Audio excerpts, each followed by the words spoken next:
नि सा गा पनि पनि धा पा पद पद गा नि ध सा नि सा गा पनि पनि धा पा पद पद गा नि ध सा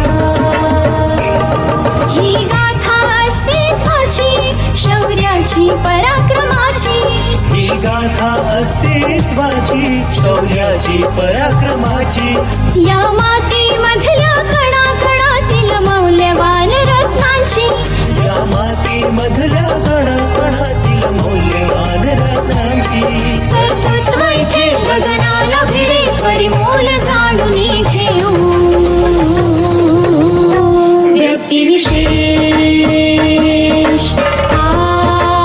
नमस्कार, मी RJ. Priya. Radio MPSC Guru spreading the knowledge powered by Spectrum अकॅडमीमध्ये तुम्हा सगळ्यांचं स्वागत करते. विद्यार्थी मित्र मैत्रिणींनो, सामान्य ते असामान्य, साधारण ते अनन्यसाधारण असा आपल्या जीवनाचा प्रवास करणाऱ्या आणि आपल्या कार्याच्या भरीव योगदानाने नवनवीन पैलू स्थापन करणाऱ्या अद्वितीय व्यक्तिमत्वाची गोष्ट म्हणजेच आपलं व्यक्तिविशेष हे सत्र. चला ऐकूया अशाच एका असामान्य व्यक्तिमत्वाची जीवनगाथा आपल्या व्यक्तिविशेष या सत्रात. मग मित्रांनो, मानवाच्या महत्त्वाच्या 3 गरजा आहेत. त्या म्हणजे अन्न, वस्त्र आणि निवारा. वस्त्र हे व्यक्तिमत्व विकासातील एक महत्त्वाचा घटक आहे. वस्त्राचा इतिहासही रंजक आहे. आता मला सांगा, आम्ही जे वस्त्र परिधान करतो हे शिवल्या जातं. एखाद्या कापडापासून हे वस्त्र विविध प्रकारात, विविध आकारात, याचबरोबर कापडावर असणाऱ्या वेगवेगळ्या प्रकारच्या डिझाईन्स, अशा सगळ्या प्रकारचा विचार करून वेगवेगळ्या प्रकारची वस्त्र शिवली जातात. मग मला सांगा, हे वस्त्र शिवण्यासाठी लागणारी शिलाई मशीन, याविषयी तुम्हाला सगळ्यांनाच माहिती आहे. पण या शिलाई मशीनचा शोध लावणारे संशोधक म्हणजेच इलियास होवे यांनी शिवण यंत्राचा शोध लावून वस्त्र उद्योगात मोठी क्रांती घडवून आणली असं म्हणायला हरकत नाही. इलियास होवे यांचा आज जन्मदिन आहे. त्याच निमित्ताने आज आपण त्यांच्याविषयीची माहिती जाणून घेऊया. इलियास होवे यांचा जन्म 9 जुलै 1819 रोजी अमेरिकेतील मॅसेच्युसेट्समधील स्पेन्सर या ठिकाणी झाला. त्यानंतर ते लॉवेल येथे एका टेक्स्टाईल कारखान्यात प्रशिक्षणार्थी म्हणून राहिले. वर्ष 1837 मधील आर्थिक मंदीमुळे तो कारखाना बंद पडला. त्यानंतर केम्ब्रिजमधील नॉथॅनियल पी बँक्स यांच्या कंपनीत चुलत भावाबरोबर मॅकॅनिक म्हणून हजर झाले. वर्ष 1838 मध्ये ॲरो डेव्हिस या केम्ब्रिजमधील प्रसिद्ध वर्कशॉपमध्ये ते नोकरीस लागले आणि तेथेच नोकरीत असतानाच शिवणकामाच्या मशीनच्या कल्पनेवरून ते पछाडले गेले. शिवणकाम हा एक कला प्रकार आहे व त्याचा इतिहास देखील रंजक आहे. मानवास वस्त्राची प्रथम माहिती झाल्यापासून हजारो वर्षांपासून प्रगती होत राहिली आहे. अगदी प्रारंभिक अवस्थेत कपडे नेसले जायचे त्यावेळी शिवणकामाची गरज नव्हती. भारतात स्त्रिया साडी सदृश्य कपडे परिधान करीत, तसेच कापडाच्या पट्टीचा कंचुकी म्हणून वापर करीत, तर पुरुष धोतर सदृश्य कपडे व उपरणे वापरीत. कापडामध्येही रेशमी, सुती, प्राण्यांचे स्नायू, कातडी तसेच वनस्पतींच्या सालीपासून धागा बनवून अनेक प्रकार अस्तित्वात आले व त्यात आजपर्यंत सतत सुधारणा होत आली आहे. अगदी सुरुवातीस हात शिलाई सुरू झाली तेव्हा शिवणकामाच्या सुया हाडे किंवा प्राण्यांच्या शिंगांनी बनविल्या जायच्या. सुमारे 60,000 वर्षांपूर्वीची पक्ष्यांच्या झाडापासून केलेली सुई दक्षिण आफ्रिकेतील गुहेत सापडली. तसेच 30,000 वर्षांपूर्वी हस्तिदंतांपासून केलेली सुई रशियात सापडली. तर इसवी सन पूर्व 4400 वर्ष तांब्यांपासून बनवलेली सुई इजिप्तमध्ये सापडली.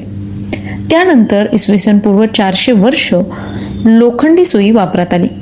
माणसाला सौंदर्यविषयक दृष्टिकोन आल्यावर शरीरमानाप्रमाणे शोभिवंत वस्त्र, प्रावरण वगैरे गोष्टीत रुची निर्माण झाली. पुरुष व स्त्रियांच्या कपड्यांमध्ये आमूलाग्र बदल होत गेले व शिवण यंत्राचा शोध घेण्याचा प्रयत्न सुरू झाला. पूर्वीच्या काळी भारत व चीन कापड तयार करण्यात आघाडीवर होते. पाश्चिमात्यांनी शिवणयंत्र संशोधनासाठी भरपूर प्रयत्न केले.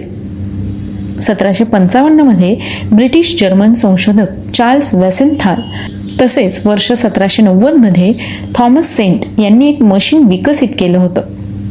1830 मध्ये यांत्रिक शिवणकामाचा शोध फ्रेंच शिंपी बार्थेलेमी थिमोनियन, परंतु फ्रान्समधील शिवण कारागिरांनी बेरोजगारी वाढेल म्हणून त्याचा कारखाना जाळून टाकला.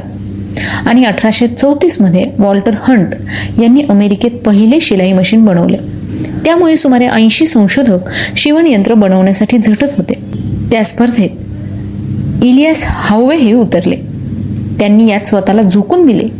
रात्री स्वप्नातही ते तोच विचार करीत असे. एकदा त्यांच्या स्वप्नात जंगलाच्या राजाने 24 तासात काम पूर्ण कर असा आदेश दिला, नाहीतर मृत्यूदंडाची शिक्षा ठोठावली जाईल. या विचाराने त्यांना जाग आली आणि ते आपल्या कार्यशाळेत जाऊन कामाला लागले आणि त्यांचं यंत्र पूर्णत्वाला गेलं. 10 सप्टेंबर 1846 रोजी लॉक स्टिच डिझाईन वापरून शिवणकामासाठी त्यांना अमेरिकेचं पेटंट मिळालं. मात्र त्यांना इलियास यांना सिंगर कंपनी व वॉल्टर हंट बरोबरच पेटंट राखण्यासाठी न्यायालयात संघर्ष करावा लागला व वर्ष 1854 मध्ये त्यांनी दावा जिंकला. इलियास यांना या दाव्यानुसार रॉयल्टीची प्रचंड रक्कम मिळाली.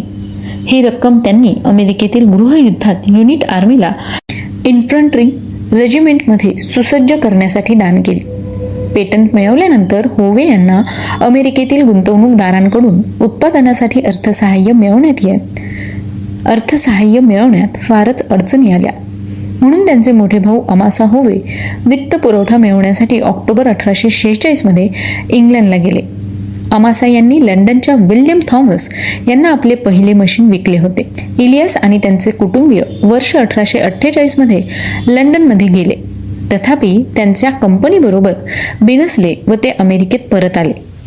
इंग्लंडमधून अयशस्वी परत आल्याच्या घटनेचा त्यांच्या पत्नीस धक्का बसला आणि यावेळी त्यांचं निधन झालं. 1865च्या दरम्यान इलियास यांनी ब्रिजपोर्ट येथे होली मशीन कंपनीची स्थापना केली. तर मित्रांनो, या शिवण यंत्राचा जनक म्हणजेच इलियास होवे यांचं निधन 3 ऑक्टोबर 1867 रोजी झालं.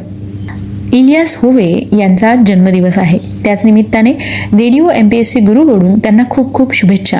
मग मित्रांनो, तुम्हाला ही माहिती कशी वाटली ते आम्हाला नक्की कळवा. त्यासाठीच आमचा व्हॉट्सअप क्रमांक आहे 8698869880 म्हणजेच 8698869880. श्रोते हो, मी RJ प्रिया तुम्हा सगळ्यांची रजा घेते. पुन्हा भेटूया उद्याच्या व्यक्तिविशेष या सत्रात अशाच एका नवीन व्यक्तीची जीवनगाथा ऐकण्यासाठी.